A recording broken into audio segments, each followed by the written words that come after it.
Assalamualaikum. Бүгін біз сіздерге Daiwa Tico Ceramatis Грэм Ремендин алмаштыруу жана меткасында коюу жолдорун көргөзөбүз. Эң биринчи мына болттарды бошотобуз. Зубчатыйдын 1 2 3 4 5 6 7 болту бар.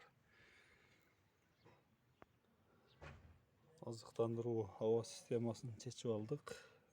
Карбюраторга кеткен. Эми мына головка түшөт. Ошону бошотобуз.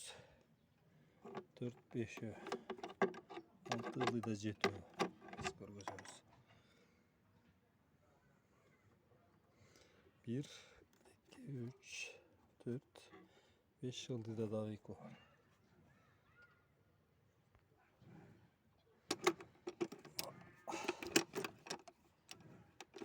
Üstünkü 2 bolt çekildi.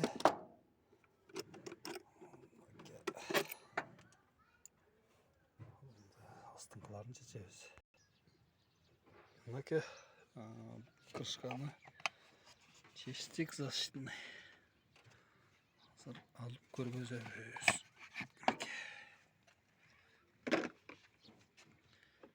Кадимки эле Tico Matiz'тердин зубчаты ремени алмаштыруу жолдорун азыр көргөзөбүз. Машинаны коробка передачаны холостойго салабыз. Мынакей астыңкы балдын немесине жеткилүүсү салып бурайбыз. Зубчатыдын меткаларына коюш үчүн азыр көргөзөбүз. Холостойго салып айландырып турлайбыз. Мына жерде көрсөңүздөр мына шкафтын башында мындай бир лямка турат. Бул жерде дагы бир кеске окшогон лямка турат. Ошолор айланып бул жерде меткасы бар. Көрүп атсаңыздар керек. Ушул жерге келиш керек. Азыр айландырып келтиребиз.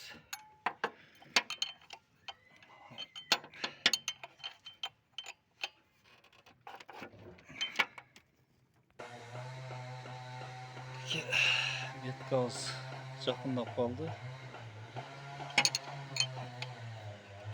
Көз беребиз азыр. Кичине алды.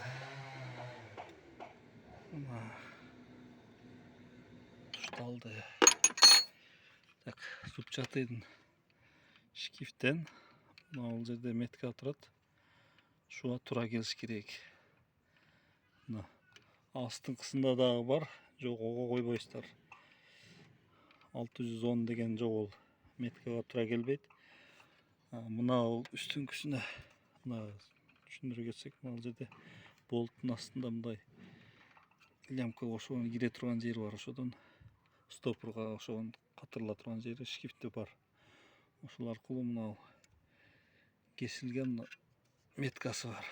Кийинкиси мына жерде көрүнүп турат.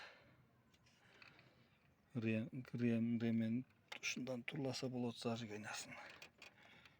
Мынакей алмаштырганда зубчатыдын ал жерден болттан чечип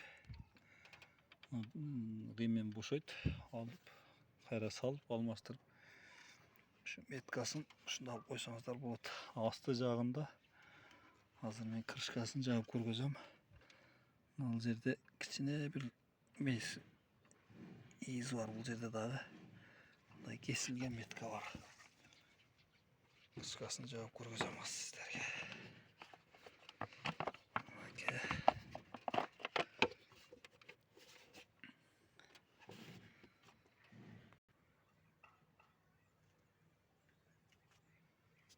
Bunu крышканы жаптык.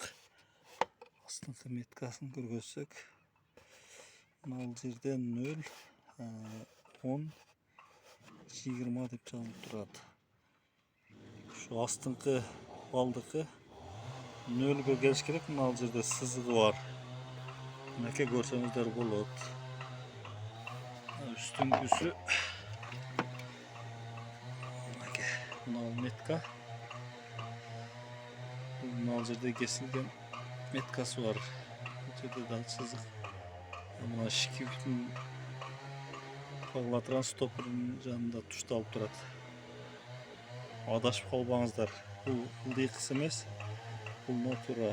Bu ылдыйга карап коюлуш керек ушундай положенияда. Мына үстүндө мынага карап гана коюлат. Ременди алмаштырганда зажиганияны бирге койгондо гана болот.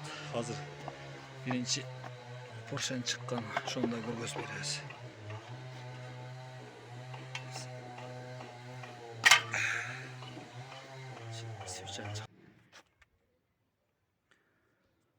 Мынакей. Жерде свеча ключ 21 бошотуп алдык. Свечанын абалы жакшы, мына иштешин дагы көрсөк болот. Заң басып иштеген болсо, значит жакшы иштеген. Кара болсо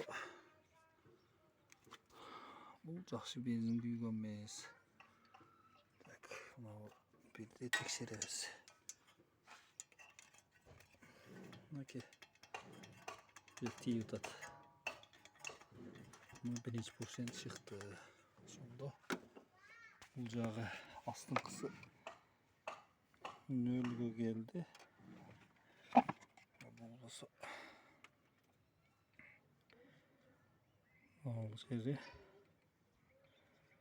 үстүңкүсү мына метканы көрдүңүздөр. Шуга туура келиш керек. Мына ушундай кылып алмаштырып метканы койсоңуздар болот. Кайра салыштырабыз.